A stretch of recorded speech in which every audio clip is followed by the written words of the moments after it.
오늘 로마서 7장의 말씀은 그리스도인은 법에서 자유한 자가 되었다. 그러면 어떻게 살아야 할까 하는 말씀입니다. 인간은 누구든지 법 아래에서 살아가고 있습니다. 인간은 법이 없을 때도 양심의 법 아래에서 살았습니다. 그러다가 모세 때 하나님께서 십계명을 주셨고 창세기, 출애굽기, 레위기, 민수기, 신명기, 모세오경을 통해서 613개의 율법을 주셨습니다. 오늘날 지상에 존재하는 모든 법들은 다 하나님이 주신 법에 기초해서 만들어졌습니다.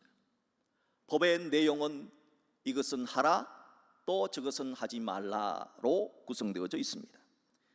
그래야 인간은 하나님이 주신 법에 기초해서 가정에 적용해서 가훈을 만들고, 회사나 직종에 적용해서 정관을 만들고, 나라에 적용해서 헌법을 만들어 법 아래 살아가게 되었습니다. 그래서 오늘 로마서 7장은 형제들아 내가 법 아는 자들에게 말하노니 하며 법 아래 살아가는 모든 사람들에게 주시는 말씀입니다. 사도 바울이 로마서를 기록하면서 오직 믿음으로 구원을 받는다 하고 믿음을 강조하니까 유대인들 중에서는 그렇다면 그리스도인은 법은 필요 없다는 말인가 하는 오해를 갖게 되었습니다. 사도 바울은 그 오해를 풀어주기 위해서 오늘 로마서 7장을 기록하게 되었고, 결론은 절대 그럴 수 없느니라 하는 것으로 결론을 내고 있습니다. 사도 바울은 그리스도인은 법이 필요 없다 말하는 그것은 오해다, 이 오해를 풀어주기 위해서 세 가지 설명을 합니다. 첫째는 그리스도인은 언제 율법으로부터 자유했는가? 그렇다면 하나님께서 율법은 왜 주셨는가? 자유하라고 주셨다면, 율법에서 벗어나라고 주셨다면 도대체 이게 뭐가 맞는 말인가?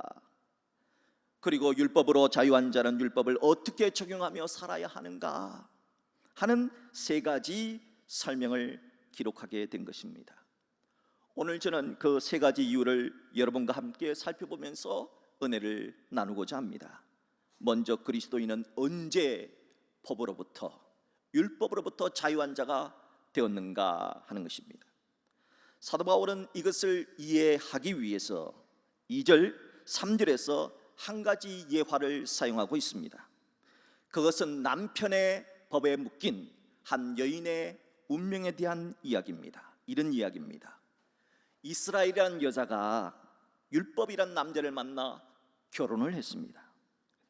율법이란 남자는 모든 면에서 완벽한 남편이었습니다. 이스라엘이라는 여자는 이런 절도 있고 강직한 남편이 너무 존경스러워 결혼을 했습니다. 그리고 아내는 남편처럼 잘 하려고 애를 썼습니다. 그런데 이상하게 남편을 따라갈 수가 없습니다. 아무리 잘하려고 하면 할수록 실수에 실수를 거듭하게 되었습니다. 그런 아내는 자신감을 잃고, 왜 나는 남편만큼 못 따라할까? 나는 왜 이것밖에 안 될까? 하는 깊은 자괴감에 빠졌습니다. 자존감은 점점 낮아졌고 삶의 의욕도 사라졌으며 다른 사람들이 어떻게 사는지, 세상이 어떻게 돌아가는지 하는 것은 전혀 관심 밖이었습니다. 그런데 어느 날 그렇게 완벽한 남편인 율법이 죽었습니다. 처음에는 실감이 나지 않았습니다. 그러나 시간이 지나자 죽었다는 것을 느꼈습니다. 몇 년 후에 이 여인은 교통사고로 거의 죽었다가 살아난 예수라고 하는 새로운 남자를 만나 결혼을 하게 되었습니다. 새 남편 예수는 죽었다가 다시 살아난 경험이 있어서인지 정말 다정다감하고 이해심이 많았습니다. 아내가 실수할 때도 그럴 수 있다며, 다음에는 잘할 수 있다며 늘 따뜻하게 대해주었습니다. 그녀는 자신이 사랑받고 있다는 것 때문에 자신이 살아가는 가치를 느끼며 다른 사람들과 세상이 눈에 들어오기 시작했습니다. 푸른 산이, 나무가, 하늘의 새가, 집안의 강아지, 이 모든 것이 너무나 아름답고 사랑스럽다 하는 느낌이 들었습니다. 자, 사도 바울이 이 예화를 사용한 의도는 그리스도인은 어떻게 해서 자유가 되었느냐? 바로 죽었기 때문에 자유함을 받았다, 이것을 설명하기 위해서입니다. 자, 그러면 누가 죽었습니까? 우리는 2절과 3절에서 보면은 남편이 죽지만은 4절을 보십시오. 누가 죽는가? 그러므로 내 형제들아, 너희도 그리스도의 몸으로 말미암아 율법에 대하여 죽임을 당하였으니 누가 죽습니까? 너희도 죽는다는 거예요. 앞의 예화에서는 율법이란 남편이 죽지만은 여기서는 아내인 너희가, 성도들이 죽었다 하는 겁니다. 왜냐하면 율법이라는 남편은 죽지 않아요.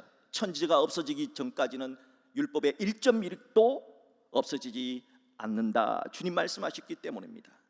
그러므로 자유함을 얻으려면 율법이 아니라 율법의 아내였던 이스라엘, 그러니까 오늘날 영적인 이스라엘은 우리 성도들이 죽어야 한다는 겁니다. 그러면 언제 죽습니까? 자, 계속해서 로마서 7장 4절을 보세요. 이는 다르니 곧 죽은 자 가운데서 살아나신 이에게 가서. 죽은 자 가운데서 다시 살아나신 이가 누굽니까? 예수님이죠. 예수님에게 갈 때 죽습니다. 예수님 믿을 때 옛사람이 죽는다는 겁니다. 예수님 믿을 때 예수님과 연합이 됩니다. 예수님과 연합된 자는 시간과 공간을 초월해서 예수님이 십자가에 못 박힐 때 함께 못 박히고 예수님이 부활할 때 함께 살아난다는 것입니다. 이것이 바로 연합의 진리입니다. 이렇게 그리스도인은 예수님을 믿을 때 예수님을 믿음으로 옛사람이 죽어 자유하게 되었다, 법에서 자유하게 되었다 하는 것입니다. 그렇다면 하나님께서 율법은 왜 주셨나, 어떤 목적으로 주셨나 하는 것을 살펴보겠습니다. 율법을 전 남편으로 예로 들어서 이 남편이 죽었다, 율법이 죽었다 하니까 유대인들 중에서는 기분이 나빠요. 뭐 죽었다고? 그러면 율법이 나쁜 겁니까? 율법이 죄란 말입니까? 하면서 오해를 하게 되었습니다. 사도 바울은 이런 오해를 풀어주기 위해서 이렇게 말씀합니다. 로마서 7장 7절을 보십시오.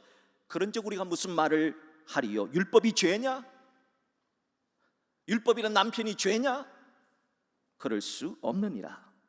율법으로 말미암지 않고는 내가 죄를 알지 못하므로 곧 율법이 탐내지 말라 아니하였더라면 내가 탐심을 알지 못하였으리라. 율법이란 남편은 좋은 남편이다. 너희들이 그렇게 말하는데 그건 오해라 하는 겁니다. 분명 율법은 하나님께서 주신 것입니다. 하나님께서 주신 것이 왜 나쁩니까? 하나님께서 이스라엘이라는 여인에게 율법을 주셔서 구약 시대 동안 함께 살게 하셨습니다. 그것은 이유가 있었기 때문에 하나님이 그렇게 하셨다 하는 겁니다. 무슨 목적 때문에, 어떤 이유로 하나님께서 구약 백성들에게 율법을 주셨는가? 한 세 가지로 살펴볼 수 있습니다. 첫째, 율법을 주신 목적은 죄를 억제하기 위해서 주셨습니다. 로마서 7장 12절을 보십시오. 이로보건대 율법은 거룩하고 계명도 거룩하고 의로우며 선하도다.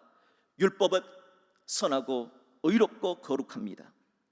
하나님은 이스라엘 백성들이 400년 동안 포로살이를 했잖아요. 그래서 400년 동안 그 포로살이를 하면서 더 이상 자유가 되었을 땐 더 이상 죄짓지 말고 살라고, 거룩하게 살라고, 의롭게 살라고, 선하게 살라고, 죄를 멀리하고 살라고 법을 주셨다는 겁니다. 그러므로 법이라고 하는 남편은 죄 억제용으로 꼭 필요한 남편이었다 하는 겁니다. 둘째로 율법을 주신 목적은 죄를 깨닫게 하기 위해서입니다. 로마서 7장 13절을 보십시오. 이는 계명으로 말미암아 죄로 심히 죄되게 하려 함이라. 법을 통해 죄가 죄로 드러나기 위해서 주셨다는 겁니다. 병은 드러나야 고침을 받듯이 죄도 드러나야 용서를 받을 수 있는 것입니다. 그런 의미에서 율법은 거울과 같습니다. 셋째로 율법을 주신 최종 궁극적인 목적은 뭐냐? 구원자이신 예수님을 찾도록 하기 위해서 율법을 주셨다는 겁니다. 율법 아래에서 사람을 보면 모두가 심판받아야 되는 죄인입니다. 이 사람 이제, 저 사람은 저제 다 걸린다는 겁니다. 그래서 하나님의 심판대에서 벗어나게 해줄 구원자가 누구냐, 그 구원자를 찾도록 만들어주는 것이 율법이라는 겁니다. 갈라디아서 3장 24절의 말씀을 보십시오. 이같이 율법이 우리를 그리스도께로 인도하는 초등교사가 되어서 우리로 하여금 믿음으로 말미암아 의롭다함을 얻게 하려 함이라. 아파야 병원을 찾고 아파야 의사를 찾습니다. 율법을 통해서 자신이 죄인이라는 사실을 깨달아야 구세주를 찾고 예수님을 찾게 된다는 겁니다. 그러므로 율법은 왜 주어졌느냐? 법이 있는 것은 법을 통해서 자신이 죄인됨을 깨닫고 이 죄악에서 나를 구원해 주실 자 예수 그리스도를 찾도록 하기 위해서 하나님이 법을 주셨다 하는 것입니다. 율법은 이렇게도 좋은 기능이 있지만 그러나 위험성이 도사리고 있습니다. 무엇 때문일까요? 자, 로마서 7장 8절을 보세요. 그러나 죄가, 여기서 말하는 죄라고 하는 것은 사탄을 의인화시켜서 말하는 겁니다. 즉 사탄입니다. 사탄이 기회를 타서, 사탄이 기회만 있으면 계명으로 율법으로 말미암아 내 속에서 온갖 탐심을 이루었나니 이는 율법이 없으면 죄가 죽은 것입니다. 문제는 법을 좋은 사람만 이용하는 것이 아니고 사탄같이 악인도 법을 이용해서 악용을 하더라는 겁니다. 법이 없을 때는 탐심이 죄로 여겨지지 않았습니다. 사람은 원래 욕심이 많은 거잖아, 그렇게 생각을 하지요. 그런데 하나님이 탐내지 말라라고 하는 법을 주시자 사탄이란 놈이 사람을 유혹해서 하나님이 탐내지 말라고 하는 것만 골라서 탐을 내도록 마음을 충동질한다는 거예요. 자, 로마서 7장 10절을 보세요. 분명 생명에 이르게 할 그 법 계명이 내게 대하여 도리어 사망에 이르게 하는 것이 되었도다. 분명 법은 거룩하게 살라고, 선하게 살라고, 죄짓지 말라고 하나님이 주신 것입니다. 그런데 하나님이 하지 말라 하면은 청개구리 심리가 작동을 해서 하고 싶도록 죄가, 사탄이가 우리를 충동질을 한다는 겁니다. 성 어거스틴의 참회록에 보면은 어거스틴도 그런 청개구리 심리를 갖고 죄를 지었다 하는 것을 고백한 때문이 있습니다. 어거스틴이 예수님을 만나기 전에 16살 때 친구들과 함께 배를 서리했습니다. 배 과수원에 가서 배나무를 흔들어서 배를 몰래 땄답니다. 그런데 배가 고파서 그것을 딴 게 아니고요, 배가 고팠으면 돼지에게 그 배를 주지 않았겠죠. 자기들이 먹었는데 배가 고파서 따지 않았습니다. 왜 땄느냐? 충격적입니다. 도둑질이나 잘못된 일을 할 때 얻는 짜릿한 흥분을 즐기려는 것이었다. 이상하게 죄를 지으니까 짜릿하더라는 거예요.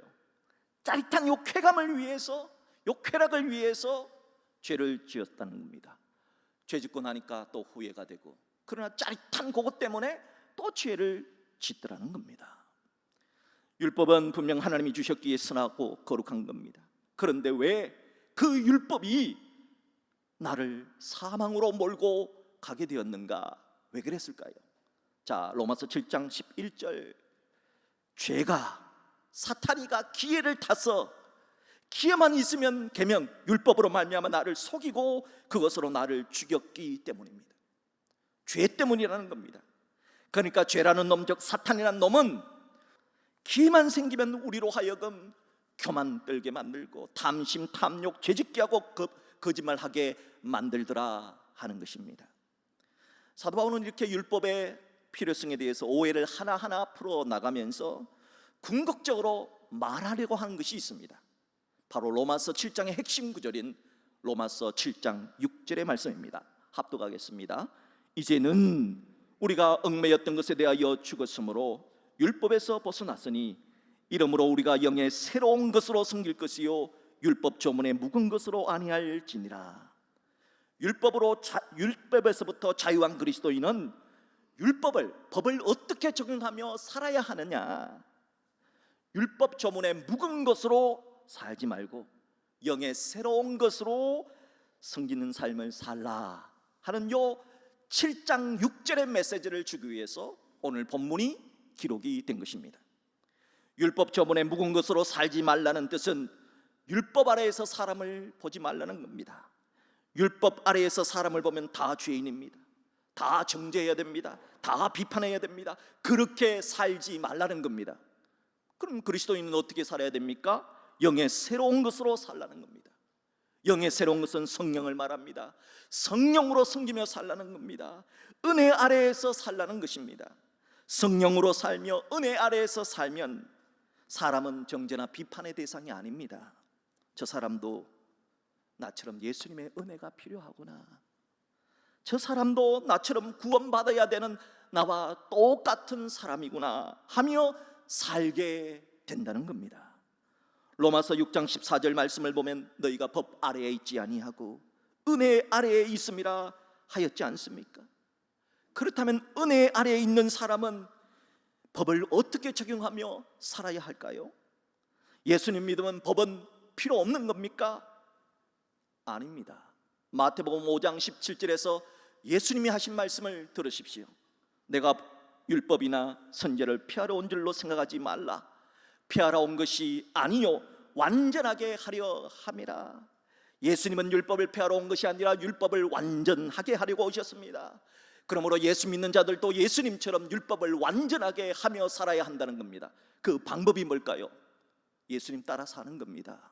그럼 예수님은 어떻게 사셨길래 율법을 완전하게 만들며 사셨을까요? 두 가지 살펴볼 수 있습니다. 첫째, 예수님은 사랑으로 율법을 완전하게 하셨습니다. 그래서 우리들도 사랑으로 법을 완전하게 하며 살아가야 한다는 겁니다. 그러므로 법에서 자유한 그리스도인은 어떻게 살아야 되느냐? 법을 어떻게 적용하며 살아야 되느냐? 사랑으로 율법을 해석하고 사랑으로 율법을 완전하게 살아간다는 겁니다. 바라기는 여러분 모두가 사랑으로 법을 완전하게 하며 살아간 여러분 되시기를 주의 이름으로 축복합니다. 둘째로 어떻게 살아가야 하느냐? 예수님은 성령을 따라 살아가심으로 성령의 열매를 맺음으로 율법을 완전하게 하셨습니다. 그래서 우리들도 성령을 따라 성령의 열매 맺으며 살아가야 한다는 겁니다. 과거 사도 바울도 율법의 정신이 사랑이란 것을 깨닫지 못했던 때가 있었습니다. 그때 어떻게 살았는가 보십시오. 로마서 7장 9절을 보십시오. 전에 법을 깨닫지 못할 때에는, 법 속에는 하나님의 사랑이 있습니다. 법의 정신은 사랑이에요.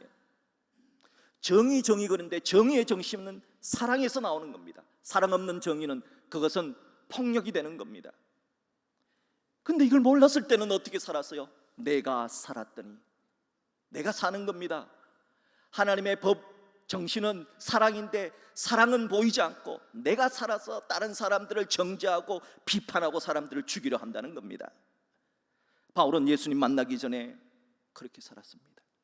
당시 랍비들은, 그 당시의 랍비들은 뼈마디의 숫자가 248개로 봤습니다.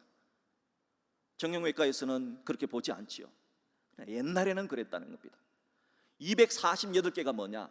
무엇은 하라 하는 율법입니다. 그러니까 뼈마디가 부서지도록 하나님이 말씀하신 율법은 지켜라, 그렇게 살았습니다. 그리고 1년에 365일이잖아요 365일, 율법에는 365가지의 하지 말라가 있습니다. 율법은 매일매일 하지 말고 살아야 되는 것은 하지 말아야 하며 살아야 한다고 가르쳤습니다. 사도 바울은 이걸 목숨처럼 지키고 살았습니다. 율법 자구 하나하나 틀리지 않으려고 살았습니다. 그야말로 율법의 의인은 흠이 없는 자로, 완벽한 남자로 살았습니다. 그런데 사도 바울은 그렇게 살아도 기쁨이 없고 마음속에 행복이 없고 평화가 없는 거예요. 그렇게 살아도 삶의 열매는 좋지 않은 겁니다. 왜 그럴까요? 왜 그럴까요?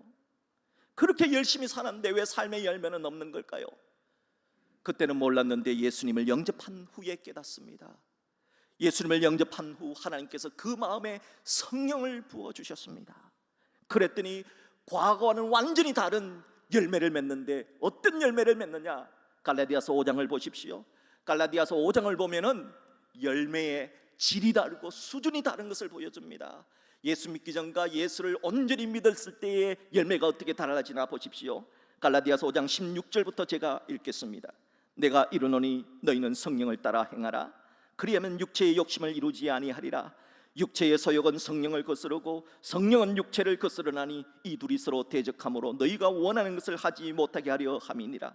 너희가 만일 성령의 인도하시는 바가 되면 율법 아래에 있지 아니하리라.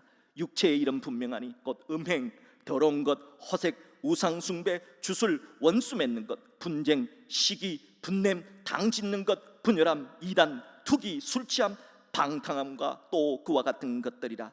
전에 너희에게 경계함같이 경계하노니 이런 일을 하는 자들은 하나님의 나라를 유업으로 받지 못할 것이요.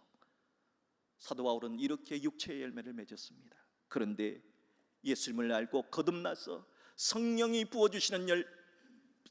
부어주시니까 무슨 열매를 맺느냐? 22절 오직 성령의 열매는 사랑, 희락, 화평, 오래 참음, 자비, 양성, 충성, 온유, 절제니 이 같은 것을 금지할 법이 없느니라.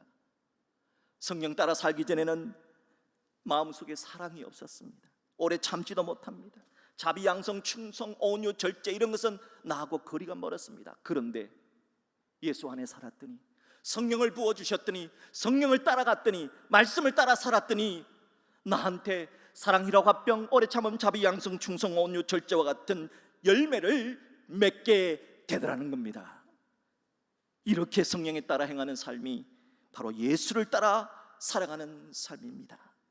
예수님도 이 세상 계실 때 성령을 따라 행동하셨습니다. 그러므로 우리들도 예수님처럼 법을 볼 때, 법을 적용할 때 성령을 따라 행하고 성령을 따라 적용하여서 성령의 열매 맺는 인생으로 살아갈 수 있기를 주의 이름으로 축복합니다. 1800년대 한 영국의 청년이 금을 찾아 캘리포니아로 떠났습니다. 그는 많은 금을 모아서 집으로 돌아가는 길에 미국의 남부 지방인 뉴올리언스 지방을 지나가게 되었습니다. 그때 마침 노예 시장이 열렸습니다. 먼저 한 노년 흑인이 팔려갔습니다. 그리고 중년 여성 흑인이 싼값에 팔려갔습니다. 그런 다음에 마지막으로 20살의 아주 예쁘고 아름다운 흑인 여인이 끌려왔습니다. 사람들은 예쁘고 몸매도 좋으니까 흑인이라도 야유를 합니다. 짙은 농담을 하면서 돈을 걸기 시작합니다. 앞에 사람들보다는 비교가 되지 않도록 2배, 3배, 4배, 5배까지 돈을 겁니다. 근데 이 청년은 10배를 걸었습니다. 너무 많은 돈을 거니까 아무도 낙찰되지 않았습니다. 이 사람이 낙찰이 되었습니다. 이 젊은 청년이 그 예쁘고 젊은 흑인 여인을 데려가려고 하자 그 흑인 여인은 젊은이 얼굴에 침을 뱉으며 이 더러운 놈, 짐승 같은 놈이라고 욕을 퍼부었습니다. 젊은이는 얼굴에 침을 닦고 묵묵히 그 흑인 여인의 손을 이끌고 법정으로 갔습니다. 그리고 법률서 직원에게 금을 주면서 노예 해방 정서를 만들어 달라 했습니다. 노예 해방 정서를 만들어서 그 여인에게 줬습니다. 자, 이제 당신은 자유요. 마음대로 가서 사십시오. 마음대로 가서 사십시오. 너무 충격을 받았습니다. 이 흑인 여인은 그 자리에서 꼬꾸라져서 눈물을 흘리면서 울었습니다. 그 여인의 눈물로 젊은이의 구두가 얼룩얼룩해지자 자신의 옷으로 그 구두를 닦았습니다. 그리고 청년을 보며 이렇게 말합니다. 이제 제가 하고 싶은 것은 당신을 섬기는 것뿐입니다 하면서 그 젊은 청년을 따라갔다 하는 겁니다. 그리스도인은 어떻게 살아야 할까요? 예수님 때문에 그 흑인 여인처럼 율법으로부터 자유함을 얻었습니다. 이제 어떻게 살아야 할까요? 오늘 주신 2가지의 말씀을 기억하십시오. 첫째, 예수님처럼 우리들도 사랑으로 법을 완전하게 하며 살아야 한다는 것. 2번째, 예수님처럼 우리들도 성령을 따라 성령의 열매를 맺고 살아가야 한다는 것입니다. 이것이 율법에서 자유한 자가 살아가는 방법입니다.